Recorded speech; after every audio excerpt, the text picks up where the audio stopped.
평생 가족을 위해 살았는데 정작 내 인생은 어디 갔을까요?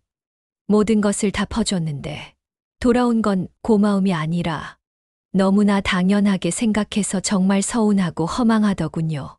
왜 내가 이렇게까지 해야 할까요? 내가 하는 이 희생은 정말 옳은 걸까요? 이 질문은 어쩌면 지금 이 순간 당신의 머릿속에서도 맴돌고 있을지 모릅니다. 70세를 넘어서도 가족을 위해, 자녀를 위해, 손주를 위해 자신의 모든 것을 아낌없이 내어주며 살아가는 삶. 이것이 과연 진정으로 나와 가족 모두를 위한 길일까요? 한 할머니의 이야기를 들려드리겠습니다. 딸이 손주를 좀 봐달라고 부탁했을 때 거절할 생각조차 못했어요. 하루 종일 손주를 돌보며 제 식사도 거르고 제 시간은 늘 뒷전이었죠. 몇 달 뒤 결국 허리 디스크 문제가 생겨 병원 신세를 졌습니다. 그제야 깨달았어요. 내가 내 몸을 돌보지 않으면 결국 아무도 대신해주지 않는다는 거요. 이 이야기는 비단 한 사람의 사례가 아닙니다. 많은 분들이 비슷한 상황에서 자신을 희생하며 살아갑니다. 그리고 이런 희생의 굴레 속에서 자신이 점점 지쳐가는 모습을 발견하곤 하죠. 이제는 스스로에게 질문해야 할 때입니다. 내가 베푸는 이 희생이 정말 나와 가족을 위한 일인가? 당신이 스스로를 돌보지 않는다면 결국 그 희생은 모두에게 더 큰 짐이 될 수 있습니다. 내 건강, 내 시간, 내 감정을 소중히 여기지 않으면 나도 내 가족도 힘든 삶을 살아가게 될지도 모릅니다. 이 영상은 단순히 베풀지 말라는 이야기를 하려는 것이 아닙니다. 자신의 삶을 지키고 후회 없는 노년을 살아가기 위해 반드시 알아야 할 5가지를 이야기하려 합니다. 70세 이후에는 우리가 가진 시간과 에너지, 그리고 자원을 현명하게 관리해야 합니다. 그러지 않으면 내 삶은 어느새 남을 위한 희생으로만 채워지고 말겠죠. 우리는 평생 동안 주는 삶에 익숙했습니다. 하지만 이제는 조금 달라져야 할 때입니다. 주는 삶이 항상 미덕이 될 수는 없으니까요. 특히 노년기에는 자신의 건강, 감정, 경제적 안정이 최우선이어야 합니다. 그렇지 않으면 내 삶이 온전히 사라지고 나는 남은 인생을 후회 속에서 보낼지도 모릅니다. 그런데 이제 와서 내가 나를 돌보는 일이 가능할까? 걱정되실 수도 있습니다. 물론 쉽지 않을 수 있습니다. 하지만 지금부터라도 작은 변화를 시작한다면 당신의 삶은 훨씬 더 밝고 풍요롭게 변할 수 있습니다. 이 영상을 끝까지 보시면 70세 이후 절대 베풀지 말아야 할 5가지가 무엇인지, 그리고 그것이 왜 중요한지 알게 될 것입니다. 당신이 스스로를 지키고 더 행복한 삶을 살아갈 수 있는 지혜를 얻게 되실 겁니다.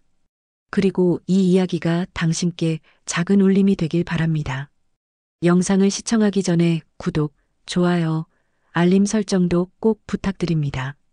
앞으로도 여러분의 노년기를 더 가치 있고 행복하게 만들어줄 이야기를 계속 전해드리겠습니다. 70세 이후 이 5가지는 절대 베풀지 말아야 합니다. 손주 돌보는 게 힘들어서 병원에 갈 줄은 몰랐어요. 그냥 조금 피곤한 줄 알았죠. 한 어르신이 디스크 수술 후에 남긴 말입니다. 처음에는 그저 손주와 놀아주는 시간이 행복했을지도 모릅니다. 하지만 끼니를 거르고 쉬지 못한 시간이 쌓이면서 결국 병원 침대 위에서 깨닫게 되었습니다. 내가 나를 돌보지 않으면 아무도 대신해 줄 수 없다는 사실을요. 우리는 평생 동안 가족을 위해 살아왔습니다. 젊었을 땐 무리해도 금방 회복되었지만 70세를 넘어서면 작은 무리조차 치명적인 결과를 가져올 수 있습니다. 이 정도야 괜찮겠지라는 생각이 건강을 해치고 결국 나와 가족 모두에게 부담이 될 수 있습니다. 건강을 지키는 일이야말로 지금의 나와 미래의 가족을 위한 진정한 사랑입니다. 건강관리는 선택이 아니라 필수입니다. 노년기에는 몸이 더디게 회복됩니다. 작은 통증 하나도 방치하면 큰 병으로 이어질 가능성이 높아지죠. 어깨가 아픈 것을 그냥 넘겼다가 50견이나 관절염으로 고생하는 경우가 많습니다. 또 가벼운 피로나 불면증이 심각한 만성질환에 초기 증상일 수 있다는 것을 아는 사람은 드뭅니다. 그러나 많은 분들은 여전히 자신의 건강을 뒤로 미룹니다. 가족을 위해, 집안일을 위해, 손주를 위해 내 몸과 시간을 쓰는 것이 습관처럼 느껴지기 때문이죠. 하지만 기억하세요. 내가 무너지면 그 피해는 가족들에게도 돌아갑니다.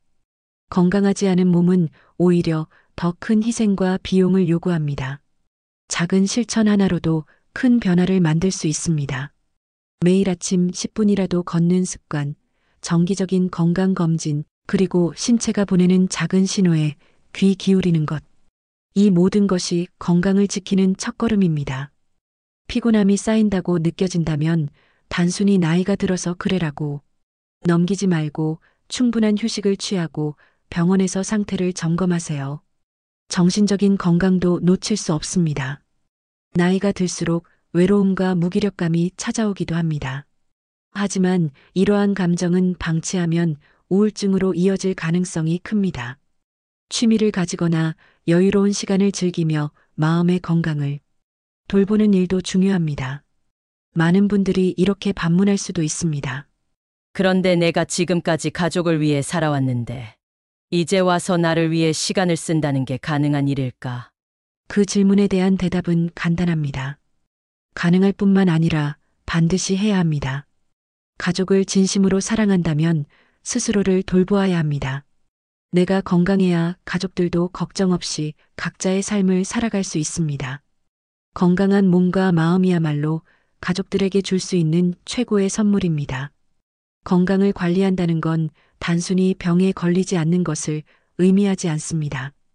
정기적인 운동, 균형 잡힌 식단, 꾸준한 건강검진은 기본이고, 내가 진심으로 즐길 수 있는 활동을 찾아 삶의 질을 높이는 것도 포함됩니다. 아침마다 산책을 하거나 독서를 하거나 음악을 듣는 것처럼 사소해 보이는 습관들이 오히려 큰 변화를 만들어냅니다. 마지막으로 건강을 돌보는 것은 이기적인 행동이 아닙니다. 나를 위한 선택이 결국 가족을 지키는 길이라는 점을 잊지 마세요. 내가 아프면 가족들은 걱정과 부담 속에서 더 힘든 시간을 보낼 수 있습니다. 반대로 내가 건강하다면 그 자체로 가족들에게 안도감과 행복을 줄 수 있습니다. 지금 이 순간부터 시작해 보세요.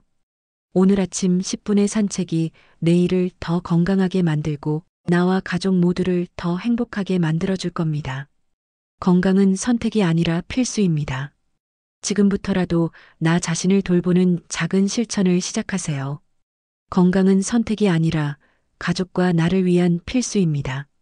70세 이후 내 삶을 지키는 첫 번째 지혜는 바로 나를 돌보는 것입니다. 하지만 이게 전부는 아닙니다. 내 삶을 진정으로 바꾸기 위해 우리는 다음 단계로 나아가야 합니다. 시간과 자원, 이 두 가지는 노년기의 가장 귀한 자산입니다. 만약 이것을 제대로 관리하지 못한다면 나도 모르게 내 삶이 남을 위한 희생으로만 채워질 수 있습니다. 그렇다면 어떻게 해야 나의 시간과 자원을 온전히 지킬 수 있을까요?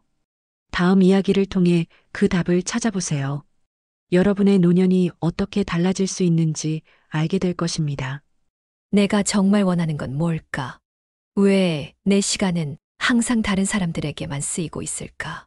한 어르신이 홀로 중얼거리며 한숨을 내쉬었습니다. 손주를 돌보고 자녀의 부탁을 들어주고 집안일을 처리하다 보니 정작 자신의 시간은 어디에도 없었죠. 그는 어느 날 거울 속에 지친 자신의 모습을 보고 깨달았습니다. 이렇게 계속 살면 내 인생은 어디에도 없겠구나. 시간과 자원은 특히 노년기에 가장 귀중한 재산입니다. 젊었을 때는 마치 무한한 것처럼 느껴지지만 나이가 들수록 하루하루의 소중함이 커집니다. 그러나 많은 분들이 여전히 자신의 시간과 자원을 남을 위해 써버리고 정작 자신을 위한 기회는 놓쳐버립니다. 한 어르신은 말했습니다. 손주를 돌보는 게 너무 좋아서 여행 한 번 못 간 것도 괜찮다고 생각했어요. 그런데 시간이 지나고 보니 내가 진짜 하고 싶었던 건 다 놓쳤더라고요. 반면 또 다른 어르신은 손주 돌봄과 자녀 부탁을 조율하며 매주 시간을 내어 그림을 배우고 여행도 다니며 노년을 풍요롭게 살고 있었습니다. 두 사람의 삶을 가른 건 단순한 선택의 차이였습니다. 시간을 지키는 것은 곧 나를 지키는 일입니다. 노년기는 자신을 위해 여유를 찾고 미뤄왔던 꿈을 이루며 삶을 즐기는 시기입니다. 그러나 자식이 부탁하는데 어떻게 거절해? 내가 손주를 돌보지 않으면 누가 해? 생각이 내 마음을 붙잡습니다. 하지만 잊지 말아야 할 점은 내가 건강하지 않고 행복하지 않으면 그 부담은 고스란히 가족들에게 돌아간다는 사실입니다. 스스로를 위한 시간을 만드는 것은 어렵지 않습니다.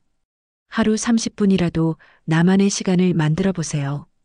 좋아하는 취미를 시작하거나 산책을 하며 여유를 찾거나 조용히 책을 읽는 것도 좋습니다. 작은 행동이지만 그 변화가 내 삶에 주는 영향은 큽니다. 자원 관리도 마찬가지입니다. 한 어르신은 퇴직금을 자녀의 사업에 투자했지만 사업이 실패하면서 본인의 노후 자금까지 잃고 말았습니다. 이후 그는 불안한 생활 속에서 그때 내가 조금만 신중했더라면 하고 후회했습니다. 반면 또 다른 어르신은 자녀들에게 이렇게 말했습니다. 이건 내가 살아가는데 필요한 돈이야. 내가 책임질 수 있는 선에서 해결해봐. 그는 자녀와 가족들에게 도움을 줄 때에도 자신의 경제적 안정을 우선으로 삼았습니다. 그 결과 본인의 노후 생활은 안정적이었고 가족과의 관계도 더 건강하게 유지할 수 있었습니다. 시간과 자원을 현명하게 사용하는 것은 절대 이기적인 행동이 아닙니다. 오히려 그것이야말로 가족과 주변 사람들에게 더 안정적이고 든든한 모습을 보여주는 길입니다.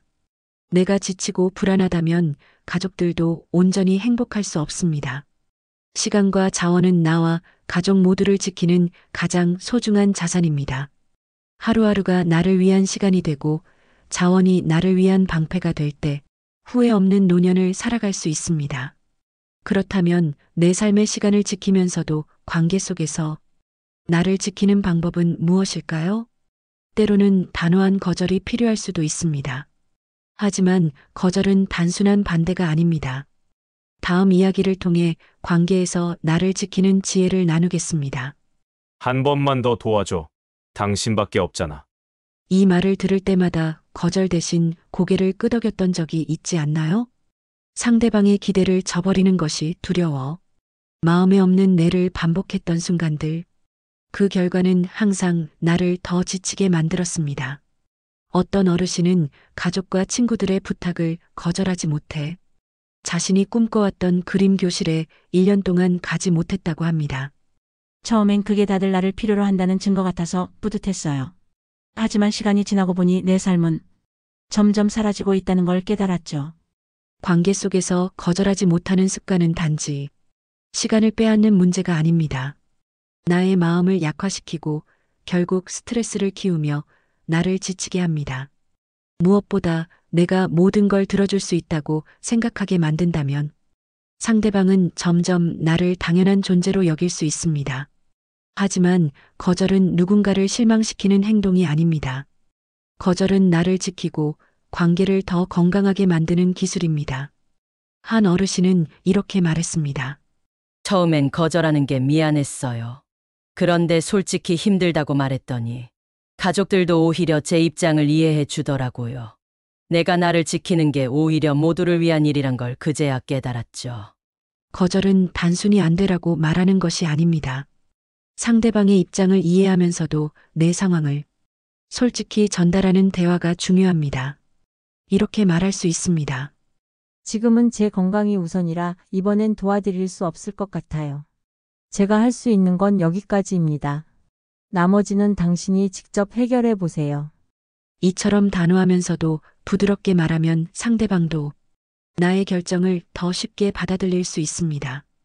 그렇다면 왜 경계 설정이 중요한 걸까요? 관계에서 경계가 없으면 한쪽이 계속 요구하고 다른 한쪽이 끊임없이 희생하게 됩니다. 그 결과 관계는 불균형해지고 갈등으로 이어질 수밖에 없습니다. 한 어르신은 손주들의 부탁을 모두 들어주다 보니 어느새 손주들은 그의 도움을 당연하게 여기게 됐다고 합니다. 결국 그 어르신은 작은 결심을 하게 됩니다. 다음부터는 내가 정말 가능한 부분만 돕고 나머지는 솔직하게 말하자. 그는 손주들에게 이렇게 말했습니다. 이건 너희가 직접 해보면 더 재미있을 거야. 그 이후로 손주들은 점차 자립심을 키웠고 그도 여유로운 시간을 되찾았습니다. 거절은 상대방을 밀어내는 것이 아닙니다. 나를 지키고 상대방에게도 나의 한계를 존중하게 만드는 방법입니다. 관계를 성숙하게 만드는 첫걸음인 셈이죠. 거절의 기술을 활용하는 3가지 방법. 첫째, 반복되는 부탁을 패턴으로 인식하세요. 누군가 같은 부탁을 자주 한다면 이는 단순한 요청이 아니라 관계의 패턴일 수 있습니다. 그럴 땐 분명한 한계를 설정하고 선을 그어야 합니다. 둘째, 네와 아니오의 균형을 찾으세요. 모든 부탁에 네라고 답할 필요는 없습니다. 필요할 땐 부드럽지만 단호하게 아니오라고 말하는 연습이 필요합니다. 셋째, 나를 위한 시간을 최우선으로 하세요. 남을 돕기 전에 내가 진정으로 필요한 시간이 무엇인지 먼저 생각해 보세요. 내가 나를 지키지 않으면 아무도 대신해 주지 않습니다. 내가 나를 지키는 것이 이기적인 행동일까요? 아닙니다. 오히려 나를 지키는 일이 관계를 더 성숙하고 행복하게 만듭니다. 다음에서는 우리가 경험을 나누는 방식에 대해 이야기할 것입니다. 공감과 지지가 관계를 풍요롭게 만드는 비결이 될 수 있지만 때로는 관계를 망치기도 합니다. 경험을 나누는 올바른 방법에 대하여 차근차근 이야기해 보겠습니다. 내가 틀렸어. 내가 살아봐서 아는데 그건 아니야. 이 말을 들은 순간 마음이 답답해지고 스스로를 의심하게 되지 않으셨나요? 때로는 선의로 건넨 충고가 상대방에게 부담과 상처로 다가오기도 합니다. 특히 부모와 자녀, 친구 사이에서는 자신의 경험을 강요하며 오히려 관계를 멀어지게 만드는 경우가 많습니다. 한 어르신은 자신의 사업 성공 경험을 친구들에게 자주 이야기했습니다. 이렇게 해야 성공해 라는 말을 반복했지만 점점 친구들의 반응이 식어갔습니다. 결국 관계는 멀어졌죠. 또 다른 어르신은 딸의 육아 방식을 비판하며 내 방식대로 해야 한다고 주장했습니다. 결과적으로 딸은 대화를 끊고 거리를 두게 되었습니다. 경험은 귀중하지만 그것이 항상 정답은 아닙니다. 우리가 살아온 방식은 나에게 맞았을 수 있지만 상대방에게는 전혀 다른 결과를 가져올 수 있습니다. 시대가 변하고 사람마다 처한 상황이 다르기 때문입니다. 중요한 것은 내 경험을 강요하지 않고 상대방이 스스로 선택하고 성장할 수 있도록 지지해 주는 것입니다. 한 어르신의 이야기를 들어볼까요? 딸이 육아 문제로 고민하고 있을 때 그는 이렇게 말했습니다. 내 방식이 항상 맞는 건 아닐 거야. 내가 어떤 결정을 하든 믿고 응원할게. 이 말에 딸은 큰 위로를 받았고 스스로 문제를 해결하며 부모와의 관계도 더욱 가까워졌습니다. 공감과 지지는 관계를 어떻게 변화시킬까요? 공감은 단순히 상대방의 이야기를 듣는 것에서 시작됩니다. 판단하지 않고 해결책을 강요하지 않고 있는 그대로 들어주는 것만으로도 상대방은 자신을 존중받는다고 느낍니다. 이는 신뢰를 형성하고 관계를 더욱 돈독하게 만듭니다. 그렇다면 공감과 지지를 실천하는 방법은 무엇일까요? 첫째, 상대방의 이야기를 들어주세요. 해결책을 제시하기 전에 상대방이 자신의 감정을 충분히 표현할 수 있도록 들어주는 것이 중요합니다. 때로는 내 말을 들어주는 사람이 있다는 것만으로도 큰 힘이 됩니다. 둘째, 판단하기보다 이해하려고 노력하세요. 상대방의 선택이 내가 생각하는 것과 다를 수 있습니다. 하지만 그 선택의 배경을 먼저 이해하려고 한다면 대화의 질이 달라집니다. 그건 아니야. 대신 왜 그렇게 생각했는지 말해줄래? 라는 질문이 대화를 이어가는데 더 효과적입니다. 셋째, 조언은 요청받았을 때만 하세요. 조언은 필요할 때 주는 것이 가장 효과적입니다. 요청하지 않은 충고는 상대방에게 부담으로 느껴질 수 있습니다. 기다림은 지혜의 또 다른 형태입니다. 공감과 지지는 나와 상대방 모두를 위한 것입니다. 내 경험을 강요하기보다 상대방이 스스로 문제를 해결할 수 있도록 기다려주세요. 진정한 지지는 그들이 걸어가는 길을 묵묵히 응원하는 데 있습니다. 공감은 나를 낮추는 것이 아닙니다. 상대방을 높여주는 것입니다. 공감을 통해 우리는 상대방과 더 깊이 연결될 수 있습니다. 그리고 그 연결이 우리의 관계를 더욱 따뜻하게 만들어줄 것입니다. 다음 시간에는 스스로를 지키며 경제적 안정 속에서 노년을 풍요롭게 살아가는 방법을 알아보겠습니다. 삶의 소중한 가치를 지키는 선택과 실천 방안을 함께 생각해보는 시간이 될 것입니다. 내 삶의 주인은 나 자신입니다. 그리고 내가 빛날 때 내 주변도 함께 환해집니다. 이 말은 오늘 우리가 함께 나눈 5가지 지혜를 가장 잘 표현합니다. 후회 없는 삶을 위해 어떤 선택을 해야 할지 다시 돌아보고 내 삶에 어떻게 적용할 수 있을지 생각해 보겠습니다. 첫째, 건강은 나를 위한 기본이자 가족을 위한 책임입니다. 내가 건강하지 않으면 나뿐만 아니라 가족 모두가 지치게 됩니다. 하루 10분의 산책, 규칙적인 운동, 정기적인 건강검진은 단순한 선택이 아닙니다. 몸이 보내는 작은 신호를 무시하지 마세요. 건강은 삶을 지키는 가장 강력한 방패이자 가족들에게 줄 수 있는 가장 큰 선물입니다. 둘째, 시간과 자원은 나를 위한 가장 소중한 자산입니다. 노년의 시간과 자원은 지나간 세월보다 더 귀중합니다. 하지만 그 소중함을 다른 사람들을 위해 과도하게 희생한다면 내 삶은 점점 사라져갈 것입니다. 나를 위한 시간을 지키고 내 자원을 현명하게 사용하는 것은 결코 이기적인 행동이 아닙니다. 하루의 작은 계획부터 시작해 보세요. 내가 나를 돌보는 순간 삶은 더 풍요로워질 것입니다. 셋째, 관계 속에서 나를 지키는 경계는 사랑의 또 다른 표현입니다. 거절은 상대를 밀어내는 것이 아니라 건강한 관계를 유지하기 위한 중요한 기술입니다. 내가 할 수 있는 것과 할 수 없는 것을 솔직히 말하고 나 자신을 지키는 일이 모두를 위한 선택임을 깨닫게 하세요. 작은 연습부터 시작하면 점점 더 균형 잡힌 관계를 만들어갈 수 있습니다. 넷째, 경험은 나누는 것이지 강요하는 것이 아닙니다. 내 경험이 항상 옳을 수는 없습니다. 특히 가족과 친구에게 내가 살아온 방식을 고집하면 갈등이 생길 수 있습니다. 대신 상대방의 이야기를 먼저 들어주고 필요할 때만 조언을 건네세요. 공감과 지지를 통해 관계를 더욱 풍요롭게 만드는 방법을 배워야 합니다. 다섯째, 경제적 안정은 삶의 평화와 직결됩니다. 자산을 보호하는 것은 나 자신을 지키는 일입니다. 자녀나 가족을 돕는 것은 중요하지만 내 삶을 해치지 않는 선을 지켜야 합니다. 비상금과 고정 지출을 분리하고 필요한 도움은 줄이되 나의 안정성을 유지하세요. 경제적 안정은 심리적 안정으로 이어지며 나와 가족 모두를 위한 평화를 만들어줍니다. 삶의 변화는 작은 실천에서 시작됩니다.